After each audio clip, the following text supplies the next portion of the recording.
Di video kali ini kita akan membahas mengenai 4 dampak negatif gadget bagi perkembangan anak pasca pandemi COVID-19. Hai, apa kabar semuanya? Semoga selalu sehat serta murah rezeki. Setuju nggak sih, kalau kondisi anak senang bermain gadget setelah era pandemi semakin meningkat? Mungkin hal ini juga dipengaruhi lantaran peralihan sekolah tatap muka menjadi sekolah daring, sehingga anak jadi lebih sering terpapar dengan gadget. Belum lagi jika kita membicarakan adaptasi yang lain. Banyak kondisi dan kebiasaan yang berubah, bisa saja membuat anak jadi lebih stres. Berbeda dengan orang dewasa, stres yang dirasakan oleh anak kadang-kadang tidak dapat disampaikan kepada orang tua. Nah, kondisi anak senang bermain gadget yang makin meningkat, mungkin jadi salah satu cara anak menghabiskan waktunya selama di rumah. Wajar kan ya, selama pandemi memang kita sulit untuk keluar dan disarankan untuk di rumah saja kan?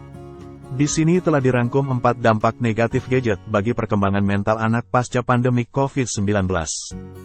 Pertama, menumbuhkan mental manusia zona nyaman. Apa maksudnya ya? Anak-anak ada kalanya merasa bosan, sedih, atau kesepian. Kehadiran gadget membuat mereka tidak perlu mengelola perasaan ketidaknyamanan tersebut. Ia tinggal meraih gadget untuk menghibur mereka dan melupakan permasalahan yang ada. Akhirnya mereka tidak harus menghadapi kesedihan, kemarahan, atau frustasi. Mereka bahkan bisa melarikan diri dari perasaan negatif dengan melihat media sosial. Anak bukannya belajar untuk mengelola atau memecahkan perasaan tidak nyaman tersebut, mereka malah hanya mengalihkan diri ke hal lain. Akibatnya, anak semakin terbiasa mengalihkan diri ke gadget, sehingga banyak yang kurang percaya diri dalam kemampuan mereka untuk melangkah keluar dari zona nyaman mereka, atau menghadapi situasi sulit secara langsung.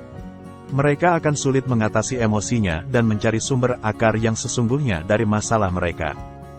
2. Tidak punya waktu kontemplasi. Tidak hanya orang dewasa yang membutuhkan waktu kontemplasi. Anak-anak pun akan merasakan manfaat luar biasa dari kontemplasi. Kontemplasi pada anak-anak bukan berarti harus berdiam diri, meditasi, atau mengurung diri di kamar. Waktu untuk sendirian dengan pikiran mereka bisa disebut sebagai kontemplasi. Itu adalah bagian dari membangun keterampilan yang membantu anak-anak menjadi tangguh.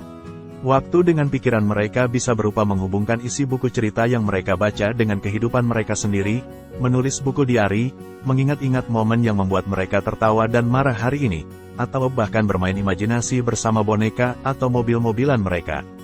Semua aktivitas tersebut membantu anak-anak untuk lebih mengenali dirinya sendiri dan emosinya dengan baik.